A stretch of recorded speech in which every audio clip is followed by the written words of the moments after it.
Hello and welcome to Aha Moments. Today's message is entitled Thirst for Value, and it was originally sent out as an Aha Moment Monday on August 21st. If you received it and you jumped on this recording just so we could have a little more of an expanded conversation, welcome. If you did not receive it, then, well, you can sign up to jrang.com, and every Monday morning that you will get an Aha Moment Monday in your inbox at 8 a.m. And then you can jump on the recording. I'm going to read it to you anyway. So one way or the other, you're going to get it. And we're going to have this conversation about thirst for value. Now, aha moments. How many times have you had an aha moment? In a day, in a week, in a month, in a year?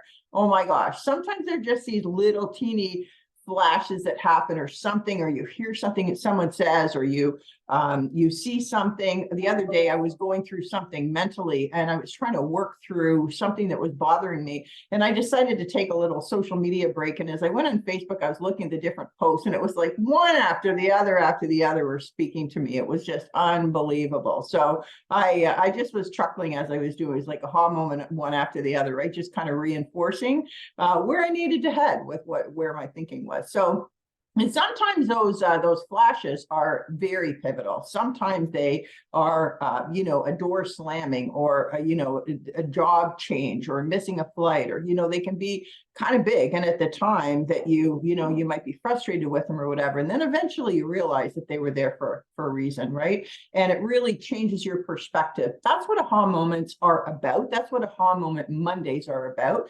Taking everyday situations, looking at them, and taking a little bit of a twist or a spin. So thanks for being here. And I'm going to call up this one that just went out on August 21st. Let me just find it here. And I'm going to read it, and then we'll just have a few more words on what it means. Okay. Anyway, how much would you pay for a bottle of water? If you bought it in the case at the grocery store, a 500 ml standard bottle in my part of the planet would be about 50 cents. If you bought it at the takeout counter or in a convenience store, it might be $1.50. It's $2.50 at my golf course, and $4.50 if they serve it to you with taxes and gratuity. Probably $5 or more at a concert or on an airplane. I buy alkaline water by the jug, so it only works out to be about 19 cents a bottle. If you were not very thirsty and saw that I had, say, 1,000 bottles of water, you'd likely only offer to pay me a minimal amount because you noticed that the supply was substantial and you weren't in great need. But would the price you'd be willing to pay for water rise substantially if you were really thirsty and I was the last person in sight with only a handful of bottles left? Same water. It all comes down to value. Aha. The next time you feel your worth is nothing, maybe you're in the wrong place. The law of compensation is based on three things. 1, the need for what you do. 2, your ability to do it. 3, the difficulty with which it is to replace you. We all know you're irreplaceable, yet not everyone will need what you do, and many may simply not possess the awareness to grasp the value of your unique talent and ability. That does not diminish your worth. It simply means you need to find a more suitable condition, audience, or time when you can shine. Oh. There are times when we feel more valuable than other times, right? There are times that sometimes we just walk in and everybody's waiting for us and we seem to be the hero in the room, and other times there's a repellent. Maybe it's just me. But I think about the analogy with the water, that it's the same water, but in different circumstances, it has different value, right? Could be gasoline for the car, could be food, could be housing, could be whatever. I mean, the way that economics is built is on supply and demand, right? Well, things get more expensive as there is less of them. I'm a big fan of buying silver, especially right now. And I'm watching the price and I'm watching the premiums jockey, and the premiums are jockeying based on the demand. When there's a little bit of, fear, scarcity, or something in the marketplace, that people are, jumping to get silver. Now, it's a good investment at any time, especially over the long haul. However, that it's the premiums, in other words, that markup on the silver that changes based on supply and demand, right? So that happens with us as human beings as well. There will be times circumstances, events, people, when we will be more valuable than other times or circumstances or people. And it has nothing to do with the value that we bring to the table and everything to do with the perception of the people who are going to receive that value, right?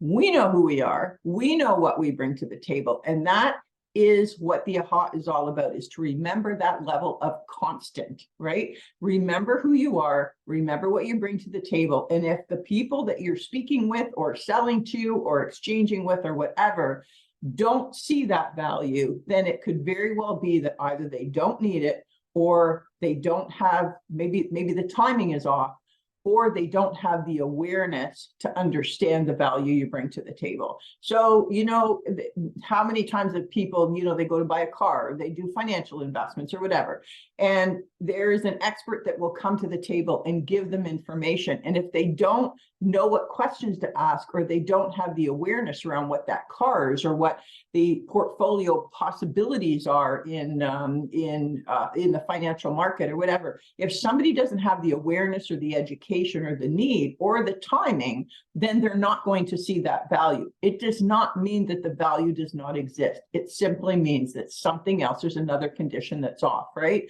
So many times people will either reduce their price or self-sabotage because they're not feeling good about themselves, they're not making the money that they want to, or they're not being received in a way that they want to be received. And so what is it that they do? You know, they demean themselves, as opposed to saying, I know who I am, I know what I bring to the table, I'm just not bringing it in the right circumstance, whatever that circumstance has to be, the timing, the people, you know, the need, right? So that's my note. That's the AHA for today, is that if you're not in a place where you're getting compensation, appropriate compensation for the value that you believe you're bringing to the table, create a different circumstance. You know, go where you're celebrated, not tolerated, right? Go where you're celebrated, not tolerated. I've been listening to David Icke. I don't know if you are a David Icke fan or you follow David Icke. I find him absolutely fascinating. He's been talking about what he's been talking about for 25 years. And for probably the first 20, people thought he was an absolute fool. And now he is one of the most sought after speakers, I think, on the planet. And the reason being is that David held true to what he knew to be the case. And he is familiar with the bigger agenda. He is heavily researched. And because he knows how the end game, he knows how it's going to play out. There's things that are not surprising to him because he knows what the agenda is and he knows the thought process. So now he is an amazing dot connector. He can pull all together as to what's happening right now with humanity. He can pull it all together and make sense of anything because he's known this for many years and he's been following this for many years, as have many people. He just does it in a way that I find really resonates, and I find he simplifies it very much as well, which is always kind of nice. I can complicate things, so it's really nice when somebody simplifies it. But here is somebody who has had the same information that he has brought to the table for years, and for many years was considered a fool, and now is one of the most sought after people. Same information, same value. What changed? Awareness, timing, need, all of the above, right? So hold yourself in value. Keep putting out, keep training, keep expanding, keep doing what it is that you do, and keep looking to fill that need, to find that audience, and know that at some point the timing is going to be perfect. I know the work I'm doing right now with the human approach of building this human approach, building human you, the membership, even having these recordings. Nobody may be on these recordings right now, but it's not stopping me from doing what I'm doing, because I feel very drawn and very compelled to be talking about what I'm talking about, to be delivering. And I've been writing AHA moments for probably close to 9 years now, paving the way, getting ready for whatever it is that's going to come. So lots of wins, lots of fun experiences in that in the meantime, but I know the best is yet to come. So keep going, okay? Keep going. We're on this journey together and we will succeed deliberately, right? So until next week.